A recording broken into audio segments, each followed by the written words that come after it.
I'm Dan, and this is 10,000 Hours of Indie, a podcast exploring new music and delving deeper into what goes on in the background of the independent music industry. I'm a musician and passionate music lover, and I wanted to delve deeper into new music in the independent scene around the world. I also saw this as a chance to help artists connect and share their stories, so if there's someone you hear and you want to find out more about, every podcast has links in the show description. Get involved, help this community grow, follow on the 10,000 Hours of Indie socials, you can find all the links in the show description. And also feel free to email me about anything music related, 10,000indie@gmail.com. I'm open to any ideas and love listening to your promos.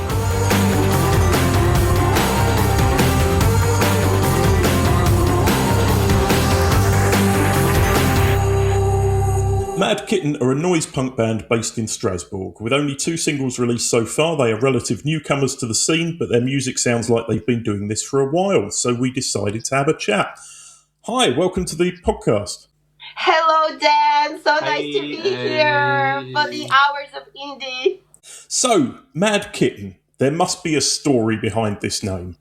Me and our wonderful guitar player, Cesar, we've known each other for a long time. And so when you know each other for a long time, sometimes you can have a conflict or two. And there was this one morning where I was very unfortunate. I had to wake up very early in the morning, which is not my best suit. So we did have a fight. And then I got a little upset. And when we obviously made up, he said, "Well, Nastya, when you're mad, you look like a mad kitten."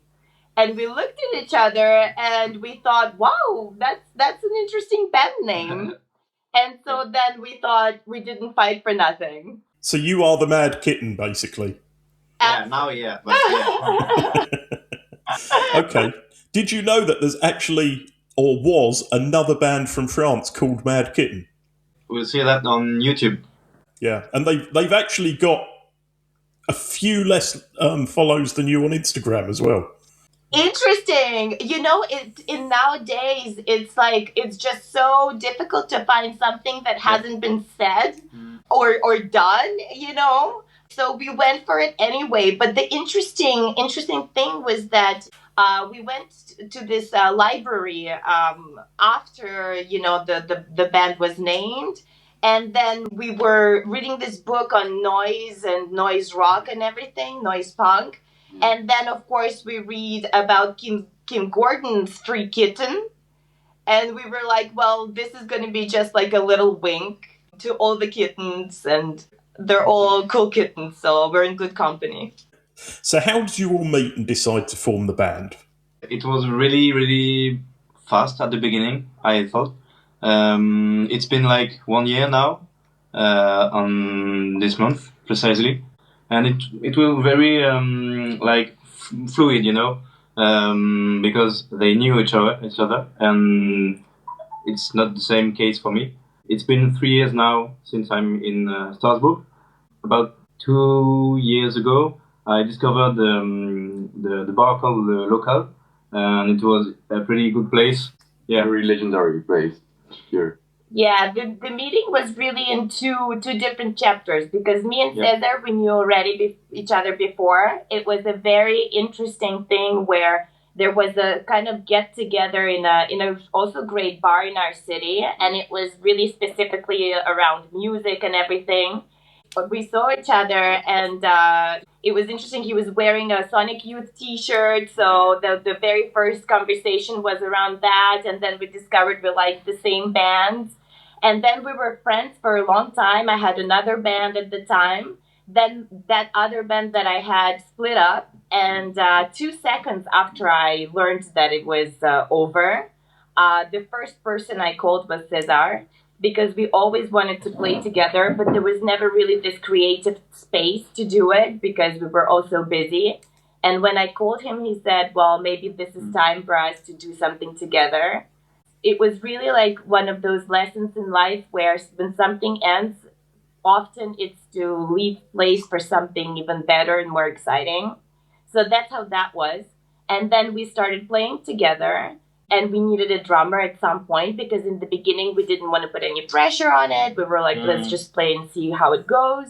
But at some point we realized we really love it. We really love the process and playing together. And that what's missing now is some drum beat. And that's when we started the whole presidential campaign of trying to find a drummer, which was way more complicated than we thought it was going to be. I was working in this really cool show venue, which was also a bar where I used to book bands. And I booked like this wonderful hardcore punk night. I was behind the bar working, and César comes and brings a boy with him by the shoulder. And he's like, Nastya, this is Joseph. And I'm like, hello, Joseph. I was very busy. And he's like, Joseph likes punk. I was like, oh, hello, Joseph. Joseph plays drums. And that's when I just stopped everything. Hello, Joseph. And we started playing together the next week. Yeah, exactly. So, you say in your bio that you're influenced by the raw energy of the 90s alternative scene, but can you pin down some of the bands that made you want to be musicians? Fugazi, Bikini Kill, Sonic Youth.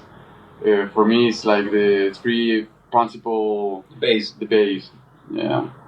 And for Nastya, I think it's the same, right?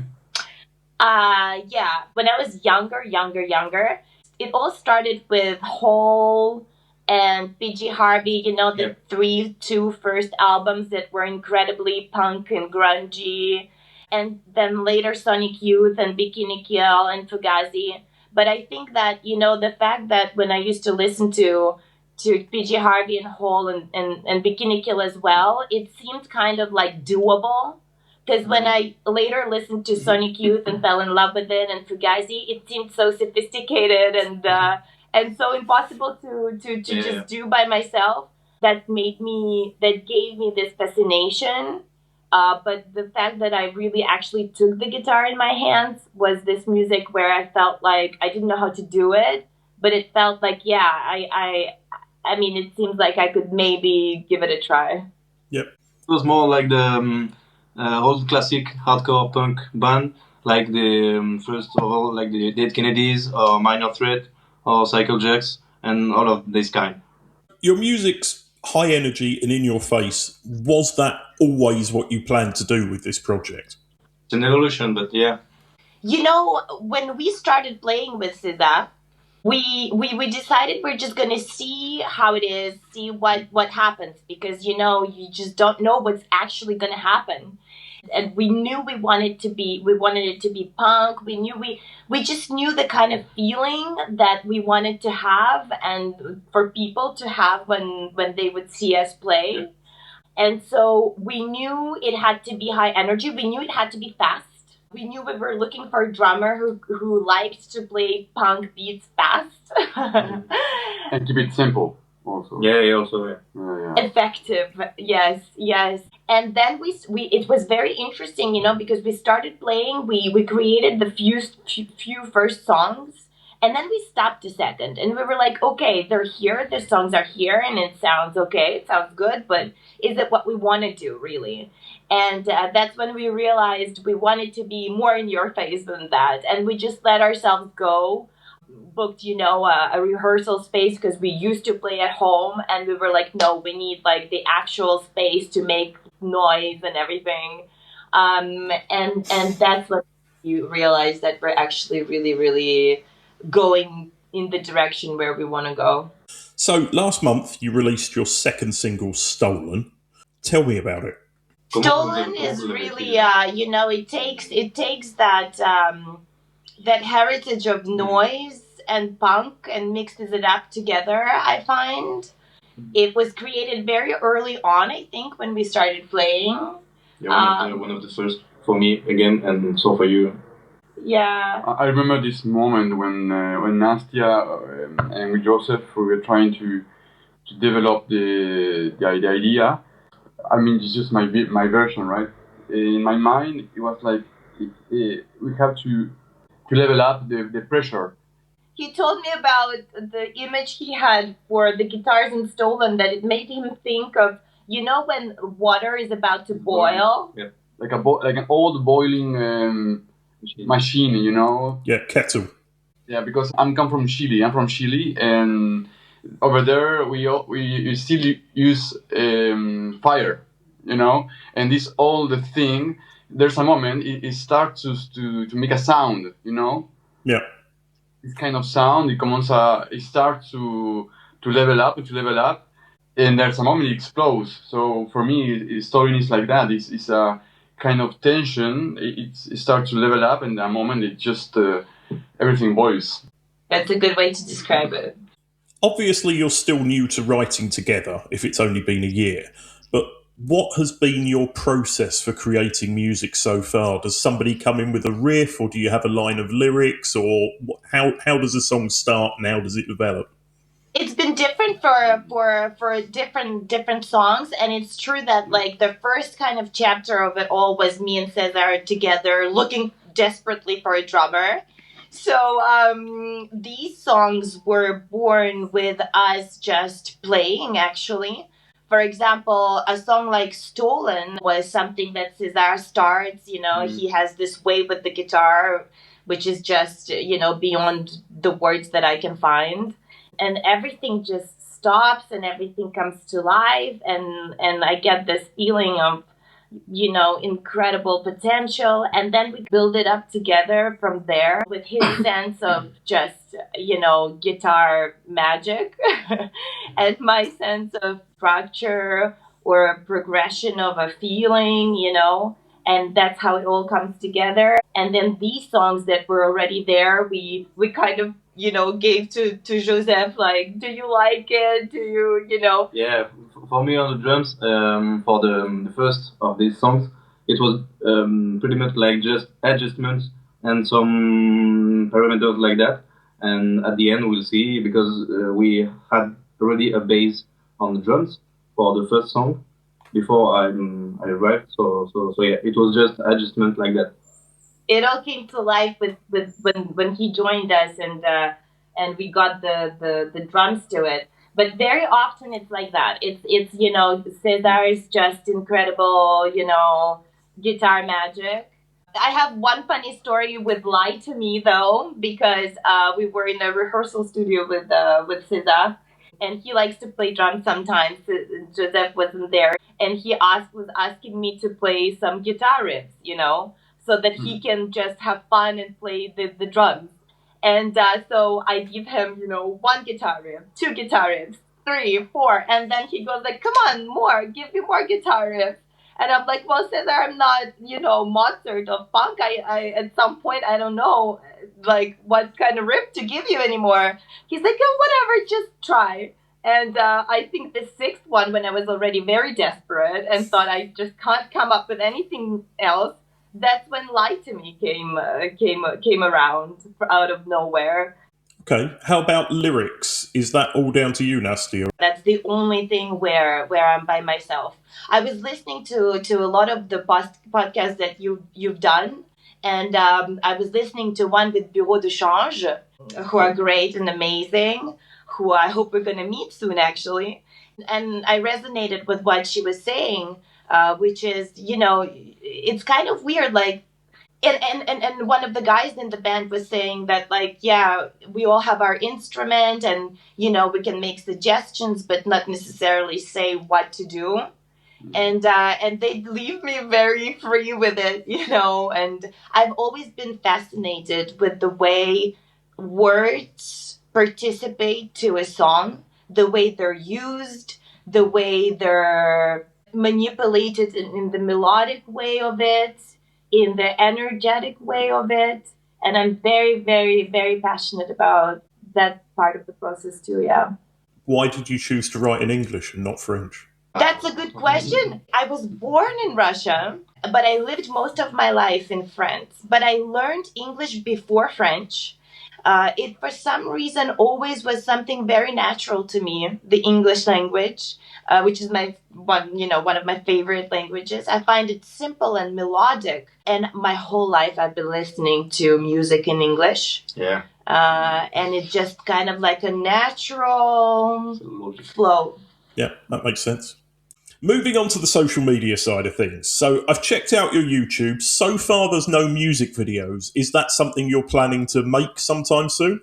It's interesting, but like video has been a very big part of our social media presence.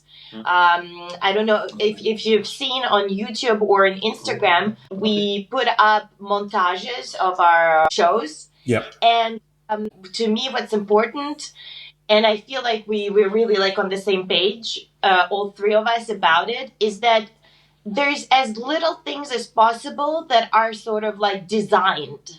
It's mostly just like actual things that happened and are caught on camera. I just make a montage because it gives the possibility for people not to have to watch the whole thing for too long, whatever. It's more adapted to today's viewing habits. But yeah, why we love, doing this on social media and YouTube is because it's so spontaneous, it's so authentic. And we really love that. And our first and biggest goal with the social media is just to give the feel of what it is to see Mad Kitten live. But yeah, we also we really want to like just say that we're so grateful. Even like the way those videos were filmed, it's all just our friends who we just pray to just, can you film, can you just have with a gun like that. Very friendly, So it's just such a like common effort, and it's just such a spontaneous thing. It all depends on how drunk they are that night, like how well did they film. Okay, you're quite young as a band. How has it been with social media when you've started from nothing just a year ago and you're still building? What's the process been like? I worked in social media myself. I have a degree in history of arts and also in social media and all these things.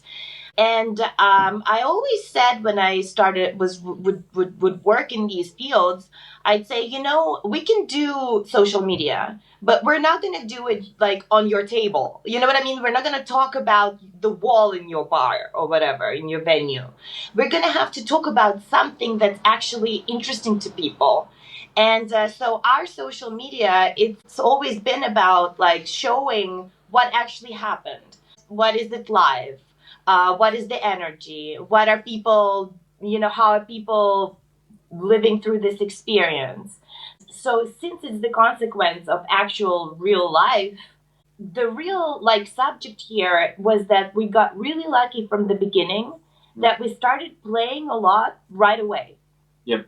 Everything else is just a thing of like our friends who are so talented, who take pictures, who have their eye, their style, who film with all different kind of cameras, like vintage ones, HD ones. Yeah, that's because it's different all the time. So that's also the point. Yeah, we also like that it's unique. We try, we like that it's unique every time. So yeah, it's never been, like, oh, let's take a picture, make a photo shoot or whatever. It was all about like really making it as alive as possible. And if it's alive, if the social media is alive, is because we got really lucky to be able to play a lot right away. Obviously, again, I'm going to reiterate, you are a newish band. How has the live audience taken to you so far? Obviously, you've had a lot of friends there, but outside of that, how has it felt growing your following? I think we had this chance that you will tell me if you agree with me, but Nastia worked in this legendary place, the local bar, and there was like a community living around this place, like the whole time, like a punk generation of young people and very committed people with social movements and just music also. And so our first concert was there. It was a fucking great first concert, You have like a super, like a fantastic time with our friends. It was very easy, very good, very super crowd, super like a lot of love, a lot of energy. So it was quite easy, I think, because of this community that is here in Strasbourg, you know. So it started in this way, and I think it just continued that way with the time. Our friends started to inviting other friends, and these new people that saw us. I think it was like they were like contaminated, Yeah, contaminated. contaminated with this kind of energy, you know. They're amazing, and it's true that that first show really gave the tone for the rest of it, because when we what we felt there, it was so weird, because there are a lot of things that are unexplainable in life. There's a lot of circumstances that have to come all together at the right time for things to just flame up. And the kind of flame that we saw, because the first show of a band, you don't know at all what's going to happen. Like, you have no idea. And how are people going to respond? And the way that our first show was played in front of our friends, in front of people who have such punk souls, it really gave, like, we were like, oh, this is what we want to be. This is what we want to do. This is what we want to live every time we play. And that informed the kind of venues we addressed ourselves to play again, and the kind of vibe of the next songs that we created. It was weird. It was so interesting. And then, social media thing, you can say a lot about it, but it's also like a very honest tool to actually create those new nights, because we would put them up. And then people who are so passionate about it from Germany next to us or whatever, they would see that, they would write to us, oh, it looks so cool. Do you guys want to come? And then it just started, it's like algorithm. In conclusion, is because of our friends. They made everything in a way. Yeah, big part. For sure. Big part of it, our friends. For sure. It's all, they showed us what's possible. Yeah. And they really inspire everything, actually, yeah. So you're on the lineup for Love Music Fight Fascism next month. What else do you have coming up in terms of live shows? Well, we have that. We're going to Brussels. We're going to Germany. We're playing a festival here in Strasbourg. And, we were talking about social media and stuff. Like, the more you do, the more you get to do. So we were lucky enough to be approached with possible new dates also around Germany. And what's really amazing is that it's all in the places that we're dying to see, and where we feel like that first show of ours will be honored, and the energy will be very, very similar. And just today we had amazing news, so we're waiting for them to be confirmed. And more with the music we've recorded, we're going to put out more, and we're going back into the studio to record more. Yeah, that's in the making. This time, yeah. Is there any clue as to some dates for some new material? Well, the next single is called Going Nowhere. It's going to be out next month. And then a month after that, our first EP is coming out. Okay. Well, that will include the 3 singles so far, I assume. Yes, yep. And extra ones as well. Absolutely. Yeah, that's a back. Yeah. And you were talking about Anti-Fascism Month, so we are very honored to participate the 19th September in Substage Club. It is called Love Music Fight Fascism. So it's going to be a great party. Fantastic. So the final question is, what music are you listening to at the moment that listeners to the podcast may not be aware of and should take some time to check out? Now, Nastia, you've been cheating because you've been listening to the podcast. You knew this was coming. Yes, true. I was so lucky because with my work and all, I got to see bands who I wouldn't have really discovered if I wasn't, in the field of all this. And one of the enormous shocks in my life was a live show by a band called Magdeburg from Leipzig. I mean, it was a Tuesday night. It was the venue was full for some reason, and because, which is not always the case on Tuesday night, even for an amazing band.